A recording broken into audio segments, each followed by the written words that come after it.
इस समय हम वेज कांस्टेंट डिस्कस करेंगे। वेज कांस्टेंट पहले क्या है इसको समझ लेना है। कांस्टेंट की मीनिंग है ज्योमेट्रिकल रिस्ट्रक्शन। यहाँ पे ज्योमेट्रिकल किस टाइप से है आप नोट करेंगे। It is a geometrical restriction. It is a geometrical restriction imposed on the motion of the bodies, imposed on the motion of the bodies which are in contact, which are in contact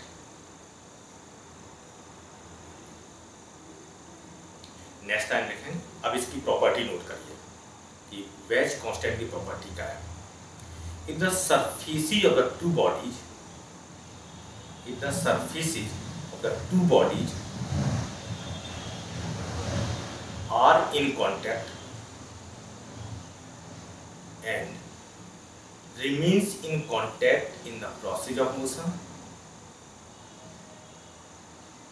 and remains in contact in the process of motion, then acceleration of one body with respect to other body is along the surfaces of the contact of the bodies, is along the surfaces of contact of the bodies। Meaning क्या है? Relative acceleration यहाँ पे किधर होना चाहिए? उन्होंने ये बताया रिलेटिव एक्सीलरेशन सरफेसेस की अलोंग, एक बॉडी का एक्सीलरेशन दूसरे के रेस्पेक्ट में सरफेस की अलोंग होना चाहिए। ये क्या बता रही है? ये सपोज दैट ये आपके पास एक सरफेस है, ये इसको मैंने एक ब्लॉक ट्रीट कर लें।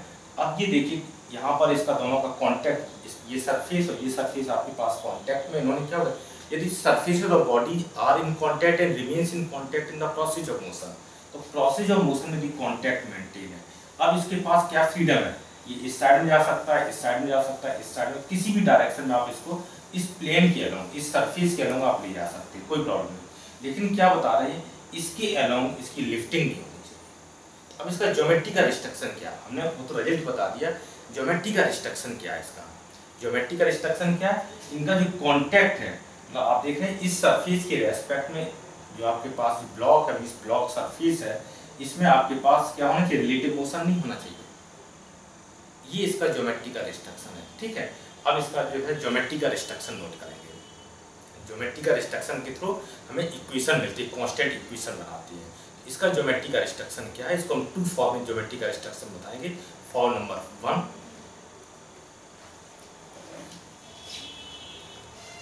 Perpendicular to the contact surface. Form number 1 note करेंगे, perpendicular to the contact surfaces, acceleration of one body,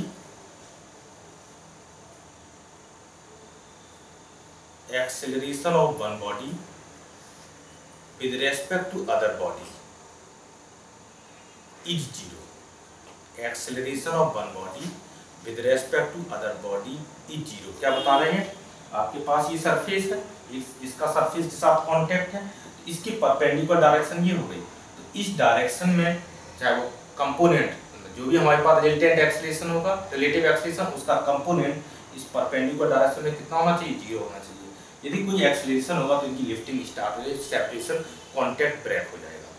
okay, अब इसको हम दूसरी फॉर्म में कैसे लेके, अभी मैंने क्या रिलेटिव एक्सीलरेशन की फॉर्म में, तो relative component of relative acceleration perpendicular to the contact surface is 0। ये इसका ज्योमेट्रिकल रिस्ट्रक्शन था। अब हम अर्थ के रेस्पेक्ट में लिखते हैं, तो और करके लिखेंगे, और perpendicular to the contact surfaces, component of acceleration of one body, component of acceleration of each body with respect to earth is same, is same। Meaning क्या है, अर्थ के रेस्पेक्ट में, हम अर्थ के रेस्पेक्ट में क्या बता रहे हैं, जो भी बॉडी आपके पास कांटेक्ट में है उनका आपके पास अर्थ के रेस्पेक्ट में कांटेक्ट सरफेस के अलोंग जो कंपोनेंट रहेगा, रिजल्टेंट का जो कंपोनेंट रहेगा सरफेस के परपेंडिकुलर डायरेक्शन, उसकी वैल्यू कैसी होनी चाहिए, सेम होना चाहिए। सेम होने का मीनिंग क्या है, परपेंडिकुलर डायरेक्शन रिलेटिव एक्सीलरेशन कितना हो जाए, 0 हो जाए। सेम हो जाएगा तो परपेंडिकुलर रिलेटिव एक्सीलरेशन 0 होगा। ये हमारे पास इसका ज्योमेट्री का रिस्ट्रक्शन है। अब हम यहाँ पे फिगर के थ्रू देखते हैं। सपोज करिए ये आपके पास ग्राउंड सरफेस है, एक ग्राउंड ऑब्जर्वर है, एक ब्लॉक है। यहाँ पर मेरा एजम्पशन है कि ग्राउंड सरफेस और ब्लॉक सरफेस इनके बीच में कॉन्टैक्ट मेंटेन है इन द प्रोसेस ऑफ मोशन। तो ये क्या बता रहे हैं, इस केस में इस ब्लॉक का आइदर एक्सीलरेशन इस साइड में होगा या इस साइड में होगा, डिपेंड करेगा फोर्सेज कंडीशन पर। तो हमने यहाँ पर थिंक किया कि इसका जो एक्सीलरेशन हमारे पास सपोज इस साइड में है, इसका मीनिंग क्या, परपेंडिकुलर डायरेक्शन में इसका एक्सीलरेशन क्या बता रहे हैं, this value E prime equal to, या इसको ई वाई डायरेक्शन कह देते हैं। सपोज दैट ये डायरेक्शन हमारी एक्स डायरेक्शन है, ये डायरेक्शन वाई डायरेक्शन है। तो ई वाई की वैल्यू कितनी हो गई, 0 हो गई। आप देख रहे हैं एक्सीलरेशन और component of acceleration of this block along this perpendicular direction, perpendicular to the contact surface, उसकी वैल्यू कितनी होनी चाहिए, 0 होना चाहिए। क्यों, इस समय हमारे पास अर्थ कैसा है, रेस्ट पर है। परपेंडिकुलर डायरेक्शन में अर्थ का एक्सीलरेशन इस ऑब्जर्वर के रेस्पेक्ट में कितना है, 0 है। तो इस ब्लॉक का भी एक्सीलरेशन इस डायरेक्शन में कितना होना चाहिए, 0 होना चाहिए। इसका मीनिंग है इस ब्लॉक का इस डायरेक्शन में एक्सीलरेशन होगा, suppose that this value is ax, और नॉर्मली इसको ax को हम आगे चल के सिर्फ a डिनोट करेंगे, क्योंकि ये कंपोनेंट मुझे डायरेक्ट में मिल जाएगा अर्थ के रेस्पेक्ट में, इस सरफेस के रेस्पेक्ट में। इस डायरेक्शन में इसका एक्सीलरेशन कौन सा है, रिलेटिव एक्सीलरेशन कितना हो गया, 0 हो गया। तो नेट एक्सीलरेशन क्या, सरफेस की एलोंग रहेगा। तो ax न लेके डायरेक्ट इसको a फॉर्म कर देंगे। ओके, एक और चीज देखिए, सपोज दैट आपके पास एक बॉक्स है, यहाँ पर आपके पास बॉक्स का ये सरफेस है, हमने ब्लॉक को प्लेस किया। यहाँ पर हमारे पास 2 ऑब्जर्वर है, एक ऑब्जर्वर एक सरफेस से, ये ऑब्जर्वर आपके पास सरफेस से अटैच है, और यहाँ पर ऑब्जर्वर आपके पास ग्राउंड से अटैच है। ये suppose that observer number 1, this observer number 2। अब देखो 2 ऑब्जर्वर, क्योंकि यहाँ पर हमने जो आपके पास वेज कांस्टेंट थी, जो ज्योमेट्रिकल रिस्ट्रक्शन की, मतलब सरफेस रिस्ट्रक्शन की कंडीशन 2 टाइप से बताई है, एक रिलेटिव फॉर्मेट में, दूसरा अर्थ के फॉर्मेट में। अल्टीमेट दोनों का मीनिंग सेम है। यहाँ पर देखिए इस बॉक्स की सरफेस के रेस्पेक्ट में ब्लॉक का जो कांटेक्ट मेंटेन रहता है, ब्लॉक का जो सरफेस इन दोनों का कांटेक्ट मेंटेन है। तो इसका मतलब है इस ऑब्जर्वर के रेस्पेक्ट में, दिस ऑब्जर्वर किससे अटैच है, बॉक्स सरफेस से अटैच है। इसका मतलब दिस ऑब्जर्वर के रेस्पेक्ट में इस डायरेक्शन में इसका एक्सीलरेशन कितना हो जाएगा, suppose that this a prime equal to 0, e y prime, a y direction. तो acceleration of this block perpendicular to the contact surface with respect to this observer means surface observer, इसकी value कितनी होनी, 0 होनी चाहिए। यदि इस block का कोई मोशन है तो क्या होगा, सरफेस की अलोंग इसका पॉसिबल है। अब यहाँ से देख, सपोज करिए कि this box moving downward with acceleration a0। अब थिंक करिए, अब हम क्या चाह रहे हैं, अर्थ के रेस्पेक्ट में। जब हम कहते हैं a0 हमारे पास डाउनवर्ड मूव कर रहा है, तो ये ऑब्जर्वर 2 कितने से मूव कर रहा है, डाउनवर्ड मूव कर रहा है।